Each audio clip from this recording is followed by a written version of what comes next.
So, Epic Games, they've had a sale, right?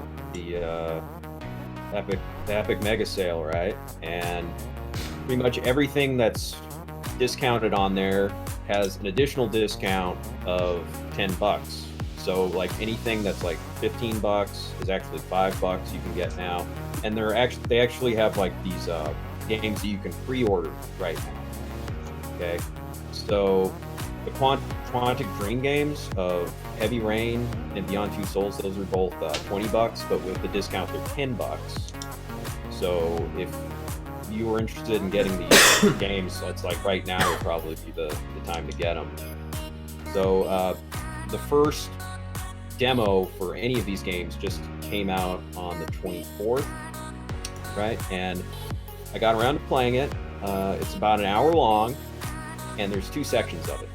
The first section has a private eye that goes up to an apartment room to question the mother of a victim of a serial killer who happens to be a prostitute. And then there's a second part where you take control of an FBI agent who's investigating a dumped body crime scene from the same serial killer. I remember when the game first came out and everybody was calling him like a time traveler and stuff because he has the glasses that are all augmented reality and stuff like that. Yeah, the game takes place in like 2011, and like he's got like this Arkham augmented reality like setup going on. Yeah, well, you're talking about the FBI section. You march around, you look for clues, and you get covered in mud because it's always raining, just as the title implies. It's always raining when you're out doing stuff. There's always like an unsettling atmosphere when you're playing, and then there's rain. And I've actually played a bit of Heavy Rain on PS3. I didn't finish it, but there are times when it's during the day, but there's a lot of nighttime scenes when it's raining. And so yeah, there's two sections. It takes about an hour to get through it, or less if you know exactly where to go. But if you exhaust like all the dialogue options, and if you just walk around trying to explore things, that'll take an hour more or less. Well, let me get onto the performance here. So we got the PC version here. So you got some settings to play with. With an RX 570 8GB, I managed to get a stable 50 to 60 FPS with the highest texture and model settings. All settings were at max except anti-aliasing and ambient occlusion, which were disabled because of a massive performance hit. Oh, just to say, I was playing this at 4K on a RX 570 8GB. Nice. Yes, I was playing it at 4K. And you would get much better performance if you were to play it at 1440p, which I would say the 570 is more designed for 1440p than 4K, but I was getting away with playing it at 4K. But I did have to, like I said, turn off anti-aliasing and ambient occlusion, because that actually had a larger performance hit, surprisingly, than the textures and models.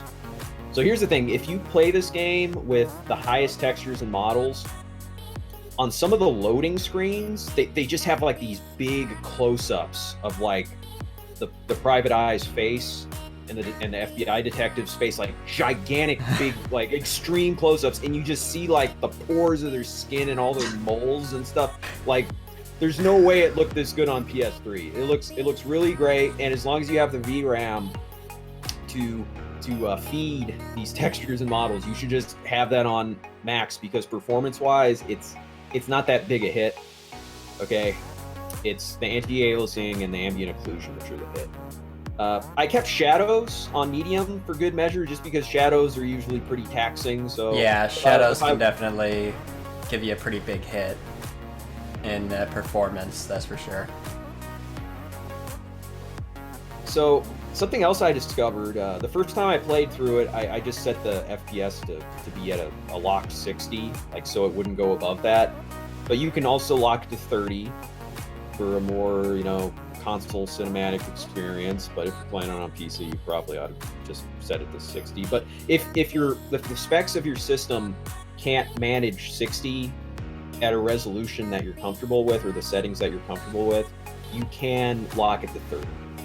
The reason that they have these locks is just for a steadiness, because it's very jarring if you were playing the game and it was jumping between like 35 and 50 frames per second, like all over the place as you were going around. So that's why they have that 30 FPS lock. So if you just want it to be just a steady pace all the way through, that's why they have that. So did you try it at an unlocked frame rate? Okay. The last thing I was going to say, you know, I do that to you sometimes, you do that to me, and I came back to the game another evening, and I was looking for some settings to play it at higher than 60, and you can't from the in-game menu items options. You can only play at the max of 60, which I think a lot of Bethesda games, they do that because the engine is like tied in to the speed at which the game works. So like if you were say doing it at 120 frames per second, the game itself would actually be sped up too. Yes, it's probably something kind of like that, but as far as the in-game menu options, 60 is as high as it gets. So somebody with a 120 hertz monitor, 144, maybe there's some hack to get that, you know, above that, but just from what was in the demo, 60 was the max. Maybe when the game comes out, maybe you can go beyond that, but I will briefly mention that when Dark Souls first came to the PC, it did have a frame rate and a resolution lock, but shortly after it came out, there was a mod that unlocked the resolution and unlocked the frame rate before it got fixed by the developer. No, it never got fixed by the developer. It never did. It always had a 30 FPS frame lock. They re-released it, the remaster, right? There was a Dark Souls remaster released within the last 2 years. That had a 60 FPS, like, you know, maybe you could play that actually higher than 60. I haven't played that. See, I like Dark Souls Prepare to Die Edition, the one that was it's like a shitty port on PC, but there was a mod called DS Fix that fixed a lot of those problems, and I've just had that. That's the version that if there's like any other mods, they usually go onto the original Prepare to Die Edition before they go onto the remastered version, like yeah, stuff like that. And so with Heavy Rain, it is locked at 60, at least in the demo. It's being released June 24th for $20, and if you pre-order with that Epic sale going on, it's just down to 10. And another good offer during the sale, available for pre-order, is Journey for just $5 during the sale, which was another former only on PlayStation game, which is on the Epic Game Store. It's a really great game. I would recommend anybody to play it. It's a walking simulator, but there's also some floating, and it's a little bit of puzzles and there's no dialogue. It's very artistic. It's very artistic. It's a very artistic game. For $5, I don't know if that game's ever been that cheap on PlayStation, but dude, getting it on PC, if it has comparable settings, kind of like what Heavy Rain has, that's just fine with me.